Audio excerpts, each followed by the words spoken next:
प्रदान होती रहे, धन के भंडार भरे रहे, समाज में पद प्रतिष्ठा बनी रहे, किसी भी चीज की कोई कमी ना हो, यही भगवान से कामना, यही आकांक्षा है।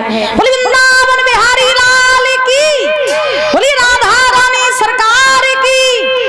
महाराज आज रानी सुनीति जो है उस दासी से रो करके बोली है, दासी तू अगर मेरी उदासी का कारण जानना चाहती है तो सुन, भगवान ने हमारे साथ बहुत बुरा किया। क्या बुरा किया? सुनो, भगवान ने हमें धन दौलत राज्य पाट सब कुछ दिया, लेकिन इस राज्य को संभालने वाला कोई पुत्र तो दिया ही नहीं, इस राज्य को आगे बढ़ाने वाला कोई संतान ने मेरे गर्भ से जन्म लिया ही नहीं। बहन, एक बार ये राजपाट मुझे न मिलता, मैं जिंदगी गुजार लेती, लेकिन बिना संतान के जीवन, ये जीवन नहीं लगता है। मेरी बात सुना कि प्रभु तूने अब कैसी दारी मेरे, अब ना कोई संतान।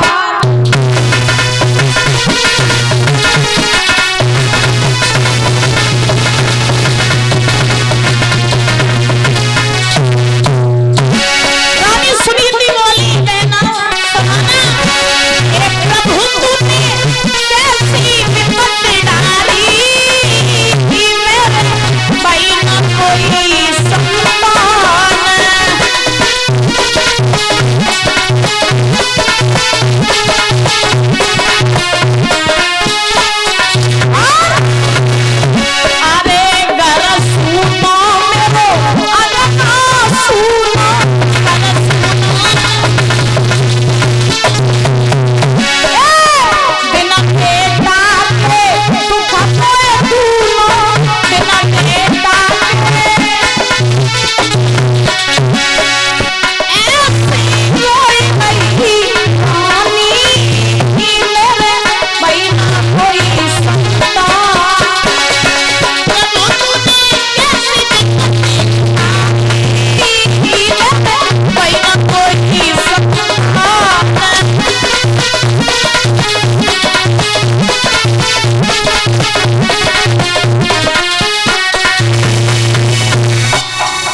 भगवान ने हमें सब सुख दिए, लेकिन एक संतान का सुख देना भूल गया। अगर भगवान हमें एक संतान दे देता, एक पुत्र दे देता, तो मेरे जीवन के सारे दुख दूर हो जाते। बस भगवान ने मेरे साथ यही बुरा कर दिया। तो सुनीति ने महाराज दासी से कहा, दासी एक मेरी बात सुनो। क्या? आप ना सभा बीच में चली जाओ। बोली क्यों? आप सभा बीच में चली जाओ और मेरे महाराज उत्तान पाद को बुला के ले आओ। तो दासी ने कहा ठीक है। दासी वहां से चली है। चलते चलते चलते चलते आज परीक्षित जी सभा बीच में पहुंची, और जब दासी महाराज सभा बीच में पहुंची है, राजा उत्तान पाद जो है आसन पर विराजमान है। राजा उत्तानपाद के पास में जाकर के दासी ने कहा, हे राजन आप मेरे साथ चलिए, आपको सभा बीच में रानी ने बुलाया है।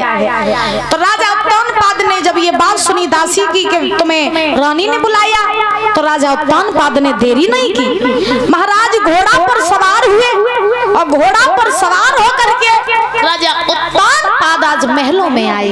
और जब महलों में आए, रानी सुनीति ने अपने पति को आता हुआ देखा, आसन लगा दिया, अपने पति को महाराज आसन पर बैठा लिया। सुनीति उदास है। उत्तानपाद ने सुनीति से उदासी का कारण पूछा। उत्तानपाद ने कहा, रानी क्या बात है, तुम उदास लग रही हो, परेशान लग रही हो, कोई बात हो तो हमें बताओ।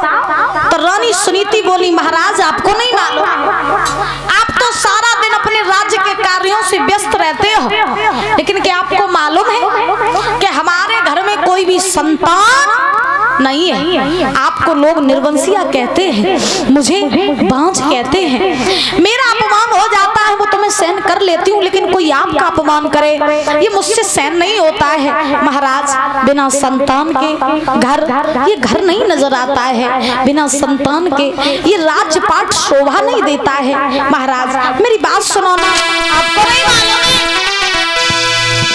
कि ये राजपाट और धन धाम काज और सारे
देता है, बिना संतान के ये राजपाट सबको शमशान की तरह दिखाई देता है।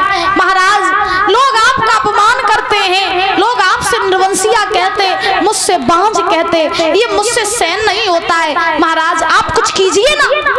उत्तानपाद ने कही रानी जब बताओ संतान देना न देना ये तो सब परमात्मा के हाथ की बात है, अब जब हम क्या कर सकते हैं। सुनीति ने कही महाराज आप मेरी एक बात मानोगे?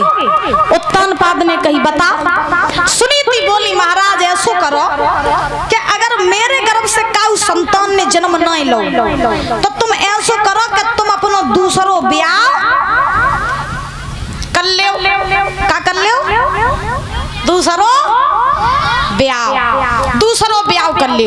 और जब तुम दूसरो ब्याह करियो और जब हमारी छोटी बहन घर में आई है तो बा के गर्भ से संतान जन्म ले लिए, और जब बा के गर्भ से संतान जन्म लिए तो आपका वंश भी आगे बढ़ जाएगा और आपके ऊपर जो निर्वंशिया का कलंक लगा है ये भी हट जाएगा। इसलिए आप दूसरा विवाह कर लो।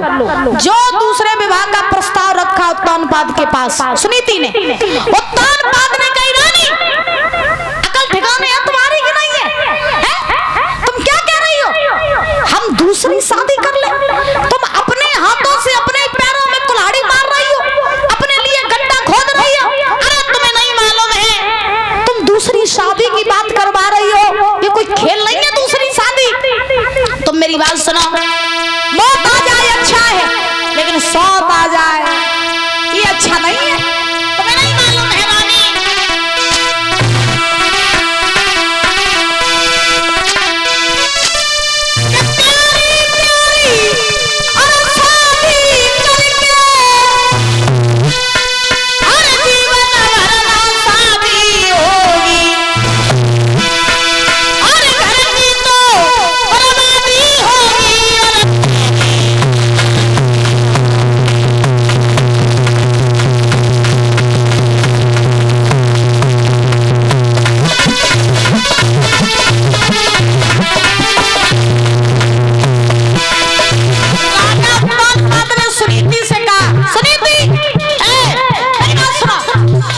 नहीं मालूम है? जिस घर में दो नारियां होती हैं उस घर में दो नालियां बहती हैं, नालियां जो कभी एक धार पे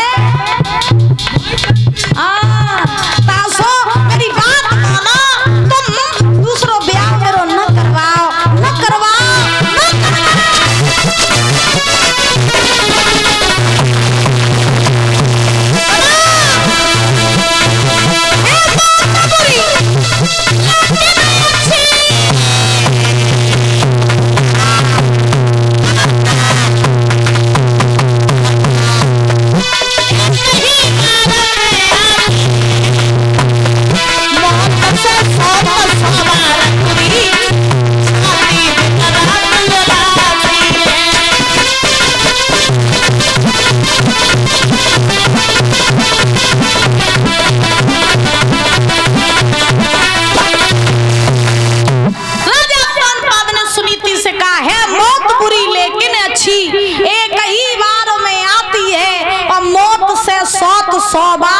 छाती दिन रात जलाती है। बोलो राधे राधे और जोर से बोलो। कहे अम्मा तुम क्या नहीं बोल रही पीछे, तुम्हें शर्म आ रही? सब लोग बोलो मिलके, बोलो राधे राधे। देखो अम्मा तुमने तुम्हारी तो आवाज आई ही नहीं आज कतई, आज तुम लगा ही नहीं रही कि तुम पंडाल में बैठी हो हैं? बोलो राधे राधे। बोले वृंदावन बिहारी लाल की। आइए ताली बजा करके बोलेंगे सभी लोग बड़े भाव से भजन, उसके बाद कथा में प्रवेश करें।